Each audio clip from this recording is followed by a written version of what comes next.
எடுத்தோடனே காலேஜை காமிக்கிறாங்க. கார்த்திக்கும் பிரியாவும் பேசிகிட்டு இருக்காங்க. பிரியா இப்போ உனக்கு என்ன வேணும் கார்த்திக் அப்படின்னு சொல்லி கேட்குறாங்க.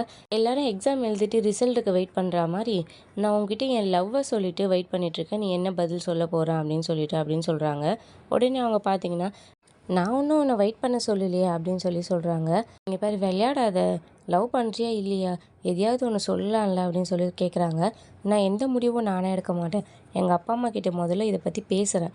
அவங்களுக்கு ஓகேனா ஓகே, அவங்களுக்கு நாட் ஓகேனா எனக்கும் ஓகே இல்லை அப்படின்ற மாதிரி சொல்கிறாங்க. உடனே கார்த்திக் பார்த்திங்கன்னா நான் வேணா உங்கள் அப்பா அம்மா கிட்ட வந்து பேசிட்டேன் அப்படின்னு சொல்லி கேட்குறாரு. அவனுக்கு அந்தளவுக்கு தைரியம் இருக்கா? முதல்ல காலேஜை முடிப்போம், அதுக்கப்புறம் இதை பற்றிலாம் யோசிப்போம் அப்படின்னு சொல்கிறாங்க. சரி எனக்கு டைம் ஆயிடுச்சு, நான் கிளம்புறேன் அப்படின்னு சொல்லிட்டு பிரியா அங்கேருந்து கிளம்புறாங்க. உடனே கார்த்திக் பார்த்திங்கன்னா பிரியான்னு கூப்பிட்டுட்டு நான் உனக்காக காலேஜ் முடிகிற வரைக்கும் இல்லை, என் வாழ்க்கை முழுக்க நான் வெயிட் பண்ணுவேன். நீ எனக்கு ஒரு நல்ல முடிவாக நான் சொல்லுவேன்னு நினைக்கிறேன் அப்படின்னு சொல்கிறாங்க. நான் உன்னை லவ் பண்ணேன்னா இல்லையான்னு கூடிய சீக்கிரமே சொல்கிறேன் அப்படின்னு சொல்லிட்டு பிரியா அங்கேருந்து கிளம்பிடுறாங்க. உடனே கார்த்திகோட ஃப்ரெண்டு பார்த்தீங்கன்னா அங்கேருந்து வந்து நீயும் ஒரு வருஷமாக லோன்னு அவள் பின்னாடி அலையிற, அவள் இது வரைக்கும் உனக்கு எதுவும் சொல்லலை அப்படின்னு சொல்கிறாரு.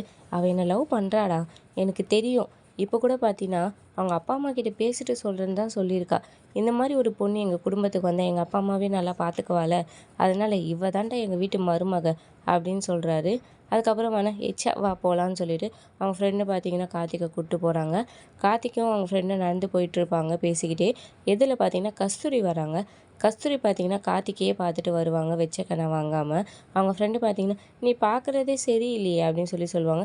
அதெல்லாம் ஒன்றும் இல்லடி, நான் சாதாரணமாக தான் பார்த்துட்டு வந்தேன் அப்படின்னு சொல்கிறாங்க. உடனே கார்த்திக்கும் கஸ்தூரியை பார்த்து என்ன கஸ்தூரி ஹாஸ்டல்லாம் செட் ஆயிடுச்சா அப்படின்னு சொல்லி கேட்குறாரு.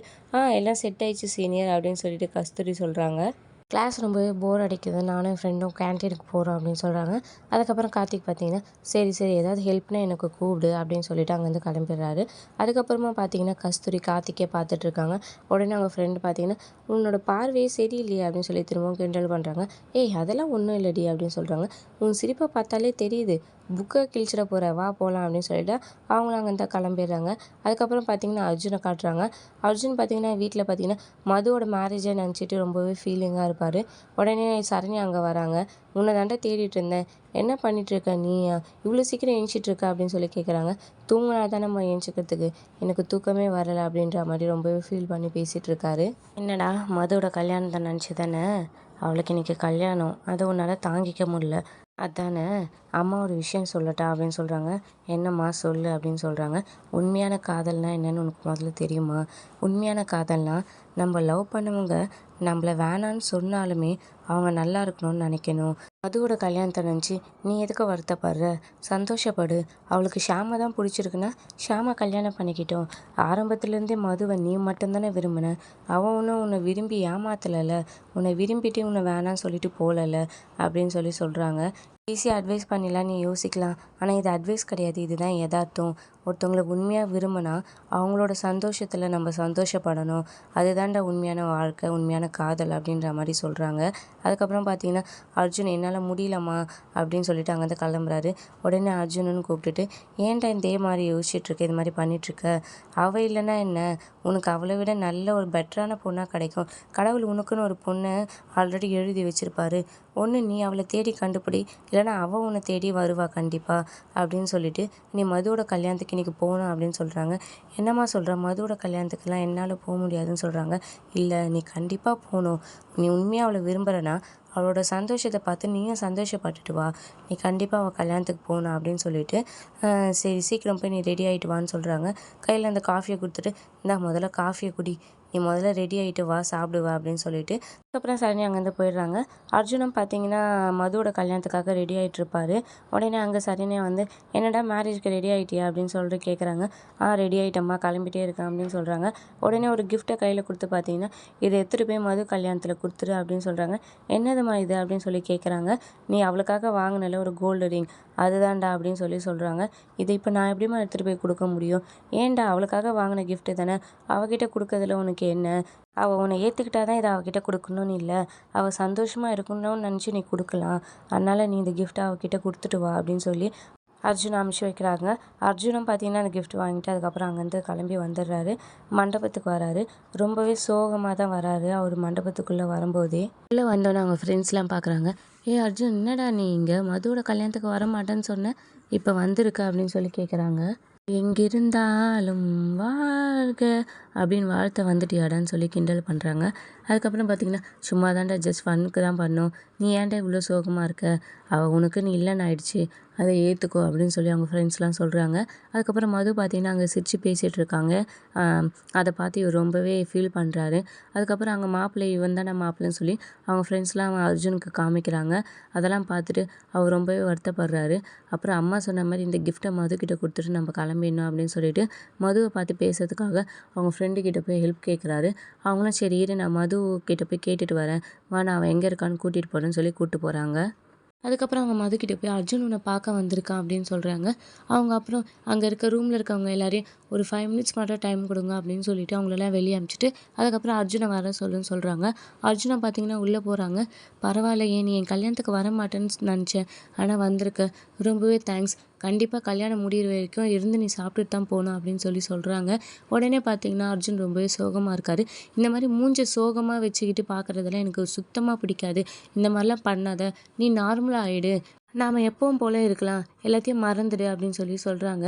"நான் இது வரைக்கும் உங்ககிட்ட ஒரு டீயாலாக தான் நடந்துட்டுருக்கேன். நீ தான் அதெல்லாம் தப்பாக புரிஞ்சுக்கிட்டு என்னை லவ் பண்ணியிருக்க" அப்படின்னு சொல்லி சொல்கிறாங்க. உண்மையாகவே ஷாம் ரொம்பவே நல்லவர். எங்கள் அப்பா அம்மாவோட சாய்ஸ் எப்போவுமே தப்பாக போகாது. "He is a perfect gentleman" அப்படின்னு சொல்லிட்டு ஷாமை ரொம்பவே புகழ்ந்து பேசுகிறாங்க. அது அர்ஜுனால் தாங்கிக்கவே முடியல. அவர் ஒரு பக்கம் கண் கலங்குறாரு. "இப்போ எதுக்கு நீ கண் கலங்கிட்டுலாம் இங்கே நிற்கிற? இந்த மாதிரிலாம் பண்ணாத, தயவு செஞ்சு நார்மலாக ஆயிடு. நீ இந்த மாதிரிலாம் பண்ணுறத பார்த்தா எனக்கு கில்ட்டியாக இருக்கு" அப்படின்னு சொல்லி சொல்கிறாங்க. விடுகதை: முழு உலகம் சுற்றி வரும், ஆனால் ஒரு மூலையில் இருக்கும். அது என்ன? கூடிய சீக்கிரம் உன் அப்பா அம்மா கிட்ட சொல்லி நீயும் ஒரு நல்ல பொண்ணாக பார்த்து கல்யாணம் பண்ணிக்கோ. அந்த பொண்ணு கூட சந்தோஷமாக வாழு. என்னை பற்றி மறந்துட்டு நீ சந்தோஷமாக வாழ்க்கையை வாழு இதுக்கப்புறம் அப்படின்னு சொல்லி சொல்கிறாங்க. இது மாதிரி நம்ம ரொம்ப நேரம் தனியாக பேசிகிட்டு இருந்தால் பார்க்குறவங்களாம் தப்பாக நினைப்பாங்க. சரி இப்போ நீ போ அப்படின்னு சொல்லி சொல்கிறாங்க. அதுக்கப்புறம் பார்த்தீங்கன்னா அவர் கையில் இருக்க கிஃப்ட்டை பார்த்தீங்கன்னா மது கிட்ட கொடுக்குறாரு. "நான் இது உனக்காக தான் வாங்கினேன், அதனால் இதை நான் உன்கிட்ட தான் கொடுக்கணும்" அப்படின்னு சொல்லி கொடுக்குறாரு. ஆனால் மது பார்த்தீங்கன்னா அதை அக்செப்ட் பண்ண மாட்றாங்க. "இதெல்லாம் எனக்கு வேணாம், நீ முதல்ல இங்கேருந்து போ" அப்படின்னு சொல்லிட்டு அவரை வெளியே அனுப்பிச்சிடுறாங்க. அவங்க ஃப்ரெண்ட்ஸ்லாம் பார்த்தீங்கன்னா, "என்னடா மதுக்கிட்ட பேசிட்டியான்னு?" கேட்குறாங்க. "பேசிட்டேன்" அப்படின்னு சொல்கிறாங்க. அதுக்கப்புறம் மணப்பொண்ணு கூப்பிட்டு வர சொல்கிறாங்க. மதுவை கூட்டிகிட்டு வராங்க. அதெல்லாம் பார்த்தா அவர் ரொம்பவே ஃபீல் பண்ணுறாரு. அவங்க மேடைக்கு ஏறி மாலைலாம் மாற்றிக்கிறது எல்லாத்தையுமே ரொம்பவே ஃபீல் பண்ணி பார்த்துட்ருக்காரு. இங்கே பார்த்தீங்கன்னா சரண்யாவை காமிக்கிறாங்க. வீட்டில் எல்லாருமே டிஃபன் சாப்பிட்டுட்ருக்காங்க. அப்போ சரண்யா பார்த்தீங்கன்னா அவங்களும் உட்காந்து சாப்பிட்றதுக்காக உட்காடுறாங்க. உடனே அவங்க மாமியார் பார்த்தீங்கன்னா, "எல்லாரும் சாப்பிடும்போது நீயும் உட்காந்து சாப்பிட்டா எப்படி? யாருக்காவது ஏதாவது தேவைன்னா யார் ஏற்று கொடுக்குறது? நாங்களாம் சாப்பிட்டதுக்கப்புறம் நீ சாப்பிடு. எண்ணெய் இல்லாமல் ஒரு தோசை சுட்டு கொண்டு வா போ" அப்படின்னு சொல்கிறாங்க. ஆனால் ஆதவனுமே அவங்க அப்படி பேசின உடனே ஒரு மாதிரி ஹர்ட் ஆவார். ஏன்னா அவங்க அம்மா சாப்பிடும்போது சாப்பிட விடாமல் எழுப்பிடுவாங்க. திரும்பவும் அர்ஜுனை காமிக்கிறாங்க. அர்ஜுன் மண்டபத்தில் பார்த்தீங்கன்னா மதுவையும் ஷாமையும் பார்த்து ரொம்பவே ஒரு மாதிரி பொறாமப்படுற மாதிரி பார்ப்பாரு. ஷாம் இருக்கிற இடத்துல அவர் இருக்கிற மாதிரி நினச்சி பார்ப்பாரு. அவங்க 2 பேரும் பண்ணுற பரிகாரத்தையும் பார்த்தீங்கன்னா இவரும் மதுவும் பண்ணுற மாதிரி நினச்சி பார்ப்பாரு. ஆனால் அதுக்கப்புறம் அவர் ரியலைஸ் பண்ணுவார், அந்த இடத்துல நம்ம இல்லை, ஷாம் தான் இருக்காங்க அப்படின்னு சொல்லிட்டு. அந்த சமயம் பார்த்தீங்கன்னா அவங்க அம்மா வீடியோ கால் பண்ணுறாங்க. "அர்ஜுன் எங்கடா இருக்கா?" அப்படின்னு சொல்லி கேட்குறாங்க. "மண்டபத்தில் தாம்மா, கல்யாணத்துக்கு தான் வந்திருக்கேன்" அப்படின்னு சொல்கிறாங்க. "மதுவை பார்த்தியா?" அப்படின்னு சொல்லி கேட்குறாங்க. "பார்த்தம்மா." "கல்யாணம் முடிஞ்சிச்சான்னு?" கேட்குறாங்க. "இல்லைம்மா, இப்போ தான் நடந்துட்டுருக்கு" அப்படின்னு சொல்கிறாங்க.